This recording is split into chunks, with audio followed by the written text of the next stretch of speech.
जय श्री कृष्ण। राधे राधे। वट सावित्री का व्रत हिंदू धर्म में बहुत ही महत्वपूर्ण होता है। इस बार वट सावित्री का व्रत 6 जून गुरुवार को है। आपको बता दें, ज्योतिष शास्त्र के अनुसार इस व्रत को सौभाग्यवती स्त्रियां अपने पति की लंबी आयु और सुख समृद्धि की कामना के लिए रखती है। वहीं कुंवारी लड़कियां सुयोग्य वर की प्राप्ति के लिए इस व्रत को करती है। कहा जाता है कि जो सुहागन महिलाएं इस व्रत को विधि विधान से और सच्चे मन से रखती है, उन्हें अखंड सौभाग्यवती की वरदान मिलता है। आइए जानते हैं वट सावित्री व्रत की कथा। भद्र देश के एक राजा थे जिनका नाम अश्वपति था। भद्र देश के राजा अश्वपति की कोई संतान न थी। उन्होंने संतान की प्राप्ति के लिए मंत्रोच्चार के साथ प्रतिदिन 1,00,000 आहुति दी। 18 वर्षों तक यह क्रम जारी रहा। इसके बाद सावित्री देवी ने प्रकट होकर वर दिया कि हे राजन, तुझे एक तेजस्वी कन्या पैदा होगी। सावित्री देवी की कृपा से जन्म लेने के कारण इस कन्या का नाम सावित्री रखा गया। कन्या बड़ी होकर बेहद रूपवान हुई। योग्य वर न मिलने की वजह से सावित्री के पिता दुखी थे। उन्होंने कन्या को स्वयं वर तलाशने भेजा। सावित्री तपोवन में भटकने लगी। वहां साल्व देश के राजा धृम्नसेन रहते थे, क्योंकि उनका राज्य किसी ने छीन लिया था। उनके पुत्र सत्यवान को देखकर सावित्री ने पति के रूप में उनका वरण किया। ऋषिराज नारद को जब यह बात पता चली तो वहां राजा अश्वपति के पास पहुंचे और कहा कि हे राजन, यह क्या कर रहे हो आप? सत्यवान गुणवान है, धर्मात्मा है और बलवान भी है, पर उसकी आयु बहुत छोटी है, वह अल्पायु है। 1 वर्ष के बाद उसकी मृत्यु हो जाएगी। ऋषिराज नारद जी की बात सुनकर राजा अश्वपति घोर चिंता में डूबे। सावित्री ने उनके से कारण पूछा तो राजा ने कहा, पुत्री, तुमने जिस राजकुमार को अपने वर के रूप में चुना है वह अल्पायु है।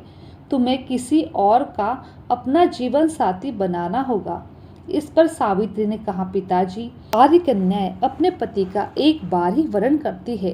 राजा एक बार ही आज्ञा देता है और पंडित एक बार ही प्रतिज्ञा करते हैं और कन्यादान भी एक ही बार किया जाता है। सावित्री हट करने लगी, बोली, मैं सत्यवान से ही विवाह करूंगी। राजा अश्वपति ने सावित्री का विवाह सत्यवान से कर दिया। सावित्री अपने ससुराल पहुंचते ही सास ससुर की सेवा करने लगी। समय बीतता चला गया। नारद मुनि ने सावित्री को पहले ही सत्यवान की मृत्यु के दिन के बारे में बता दिया था। वह दिन जैसे जैसे करीब आने लगा, सावित्री अधीर होने लगी। उन्होंने 3 दिन पहले ही उपवास शुरू कर दिया। नारद मुनि द्वारा कथित निश्चित तिथि पर पितरों का पूजन किया।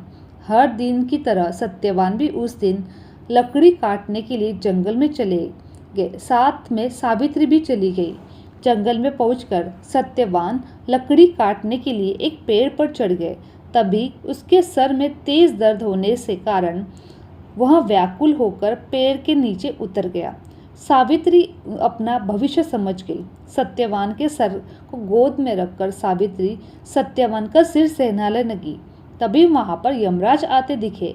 यमराज अपने साथ सत्यवान को ले जाने लगे। सावित्री भी उनके पीछे चल पड़ी। यमराज ने सावित्री को समझाने की कोशिश की, यह विधि का विधान है, लेकिन सावित्री नहीं मानी। सावित्री की निष्ठा और प्रतिपरायण को देखकर यमराज ने सावित्री से कहा, हे देवी, तुम धन्य हो, तुम मुझसे कोई वरदान मांग लो।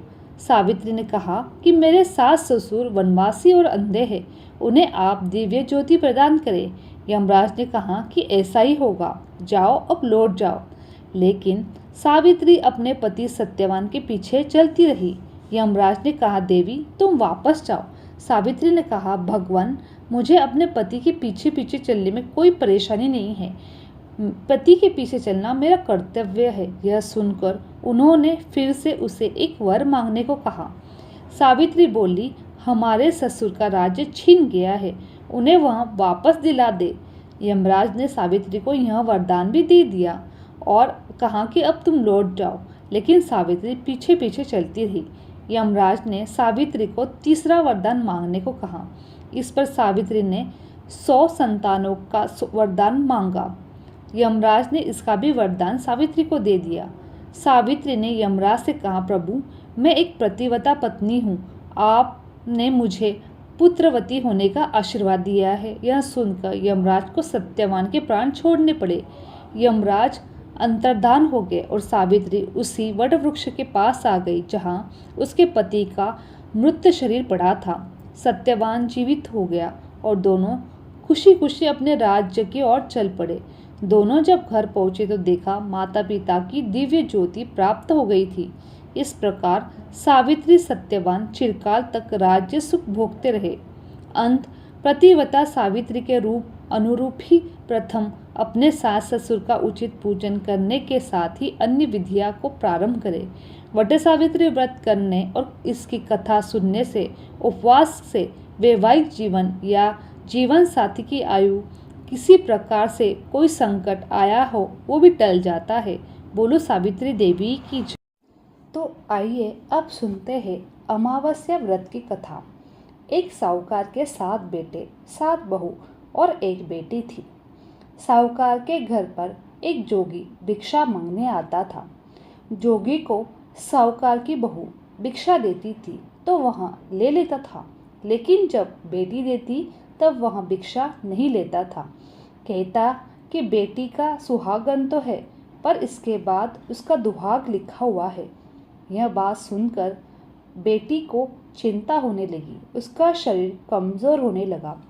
उसकी माँ ने पूछा, बेटी तुम इन दिनों में इतनी कमज़ोर दिखाई देती हो। तब उसने बताया कि एक जोगी भिक्षा मांगने आता है और जो कहता है कि बेटी है तो सुहागन है, लेकिन इसके नसीब में दुख लिखा हुआ है।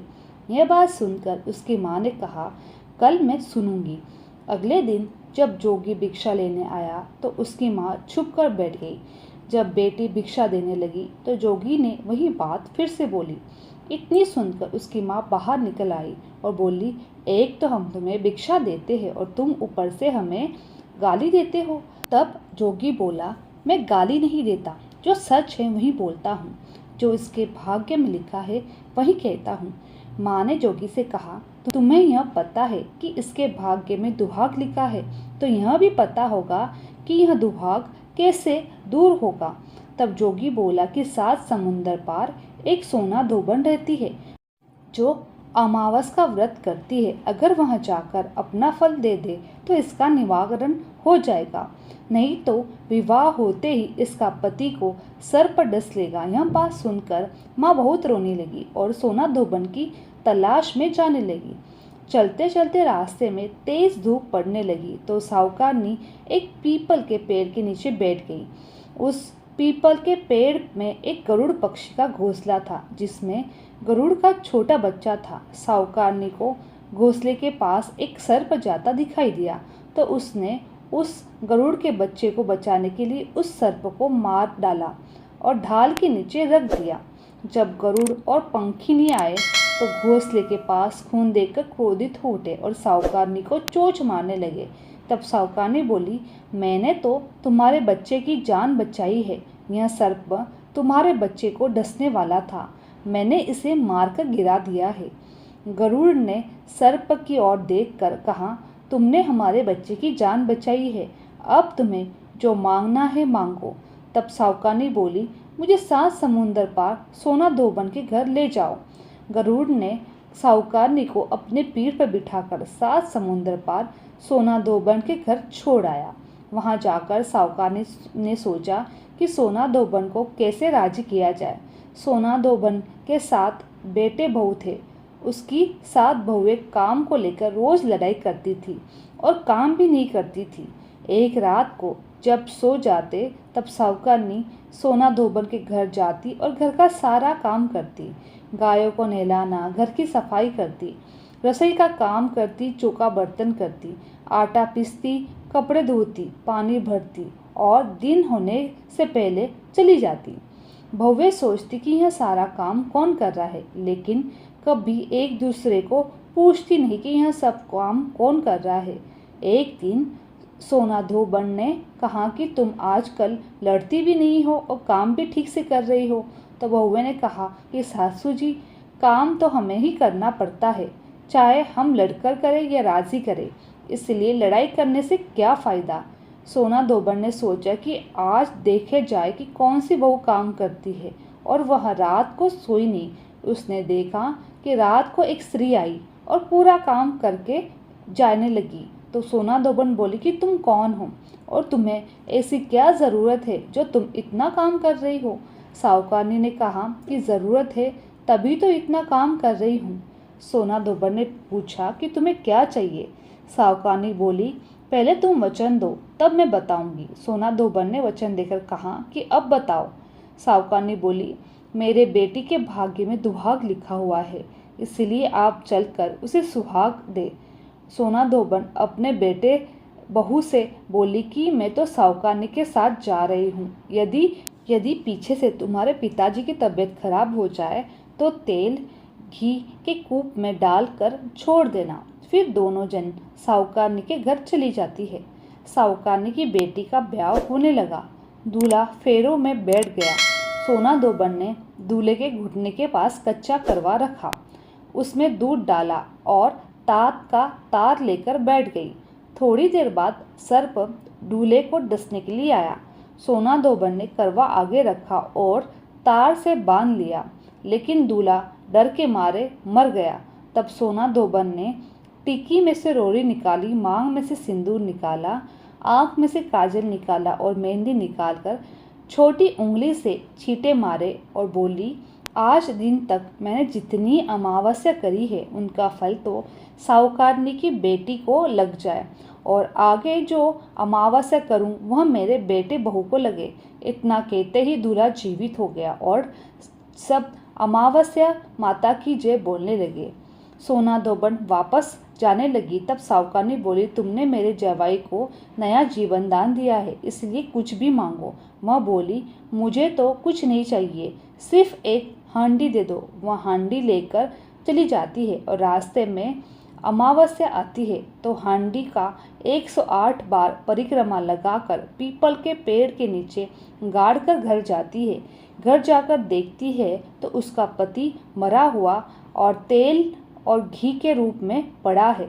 तब वह टिक्की में से रोड़ी निकाली, मांग में से सिंदूर निकाला, कोया में से काजल निकाली और नींबू में से मेहंदी निकालकर चिटकी उंगली से छींटे दिए और बोली, मैंने जो रास्ते में अमावस्या का व्रत किया है उसका फल मेरे पति को लगे। इतना कहते ही उसका पति उठकर बैठ गया। घर का ज्योतिष आया और बोला, जजमान, अमावस्या को मुझे क्या दक्षिणा दोगे। सोना दोबन बोली, मुझे तो अमावस्या रास्ते में आई थी तो कुछ भी नहीं किया, जो भी कुछ किया है वह पीपल के पेड़ के नीचे गाड़ दिया है। ज्योतिष ब्राह्मण ने जाकर खोद कर देखा तो 108 और 13 सोने के सिक्के मिले। ज्योतिष ब्राह्मण सबको घर ले आया, बोला कि ऐसी फेरी की है और मुझे बोल रही है कि कुछ भी नहीं किया। सोना दोबन बोली, यह तो तुम्हारे भाग से ही हुआ है, इसलिए तुम इसे ले जाओ। ब्राह्मण बोला कि मेरी तो इसमें चौथी पाती है, बाकी आपका मन हो उसे दे दो। सारी नगरी में बोल दिया कि अमावस्या का व्रत करिएगा। हे अमावस्या माता, जैसे साहूकारनी के बेटी को सुहाग दिया वैसे सबको देना। अमावस्या की कहानी कहने वाले को, अमावस्या की कहानी सुनने वाले को, हामी भरने वाले को और अपने पूरे परिवार को देना। जय हो अमावस माता की। अमावस का महत्व स्वयं भगवान कृष्ण ने राजा युधिष्ठिर को बताया था।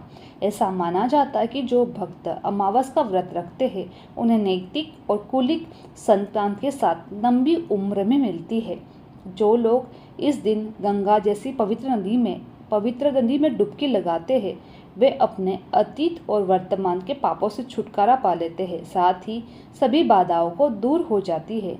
हिंदू संस्कृति में पीपल के पेड़ का बहुत महत्व है, क्योंकि ऐसा माना जाता है कि पीपल का पेड़ पवित्र होता है और इसमें देवता का वास होता है। इसलिए भक्तों को सौभाग्य प्राप्ति के लिए इस दिन पीपल पेड़ की पूजा करनी चाहिए।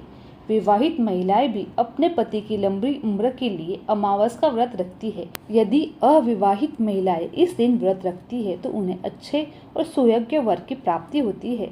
पितृ तर्पण करने के लिए यह एक महत्वपूर्ण दिन है। अमावस्या का व्रत करने से पितृदोष से पीड़ित व्यक्तियों को राहत मिलती है और इस दिन यज्ञ, दान, पूजा, अनुष्ठान करने से भक्त अपने जीवन से सभी दुखों और बांधवाओं से दूर हो जाते हैं। आइए सुनते हैं भगवान गणेश की कथा। हर व्रत में भगवान गणेश की कथा जरूर सुननी चाहिए।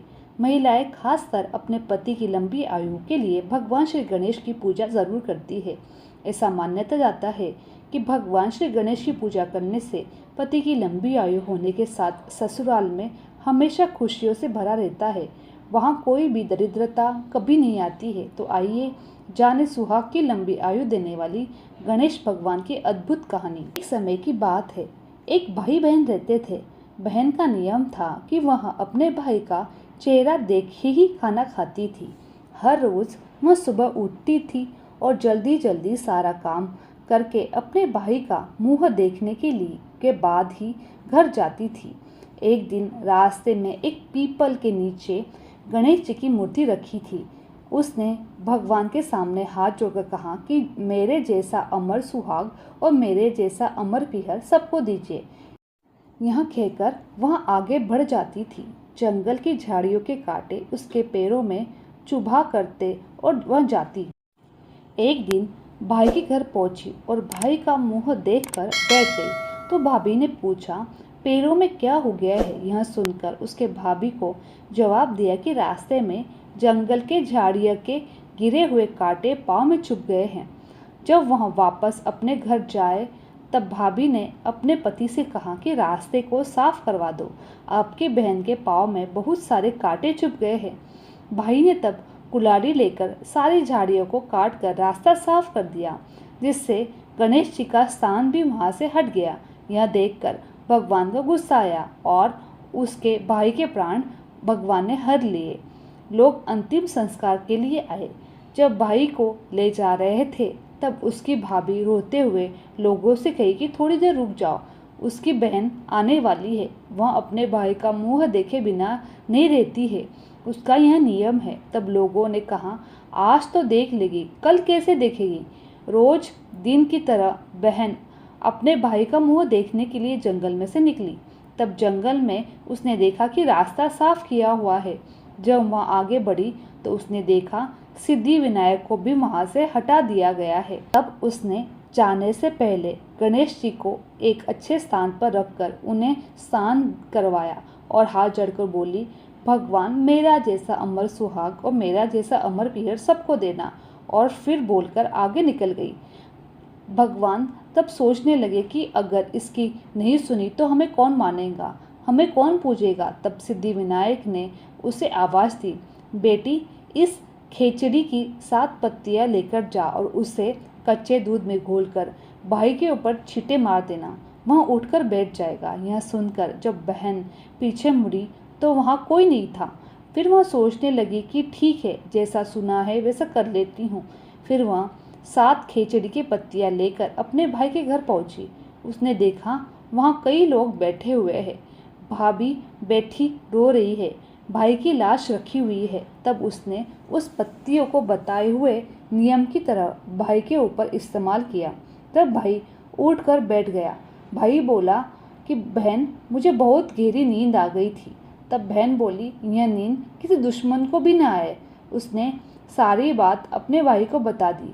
तो मान्यता के अनुसार यह है गणेश जी की चमत्कारी कहानी। बोलो भगवान गणेश जी की जय। हर व्रत कथा के साथ पढ़ी और सुनी जाने वाली लपसी तपसी की यह कहानी। एक लपसी था, एक तपसी था। तपसी हमेशा भगवान की तपस्या में लीन रहता था और लपसी रोजाना 1.25 सेर की लापसी बनाकर भगवान को भोग लगाकर जिम लेता था। एक दिन दोनों लड़ने लगे। तपसी बोला, मैं रोज भगवान की तपस्या करता हूँ, इसके लिए मैं बड़ा हूँ। लपसी बोला, मैं रोज भगवान को 1.25 सेर लापसी का भोग लगाता हूँ, इसलिए मैं बड़ा हूँ। नारद जी वहाँ से गुजर रहे थे। दोनों को लड़ता देखकर उनसे पूछा कि तुम क्यों लड़ रहे हो? तपसी ने खुद के बड़े होने का कारण बताया और लपसी ने अपना कारण बताया। नारद जी बोले, तुम्हारा फैसला मैं कर दूंगा।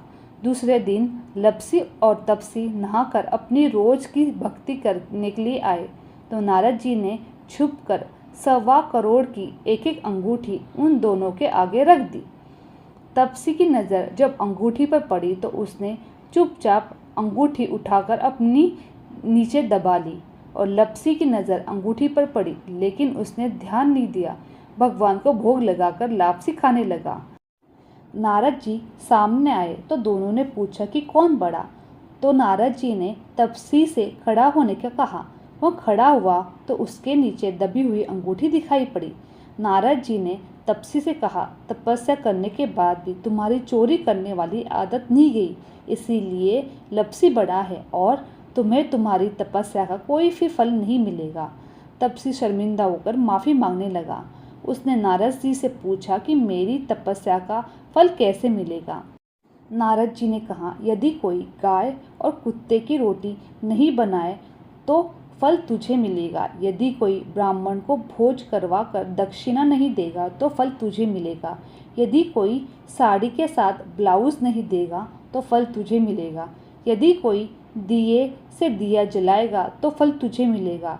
यदि कोई सारी कहानी सुनने लेकिन तुम्हारी कहानी नहीं सुने तो फल तुझे मिलेगा। उसी दिन से हर व्रत कथा कहानी के साथ लपसी तपसी की कहानी भी सुनी और कही जाती है। मेरी ये वीडियो आप लोगों को अच्छी लगी तो मेरे चैनल को लाइक, शेयर और सब्सक्राइब करना ना भूलें। आप सभी का धन्यवाद।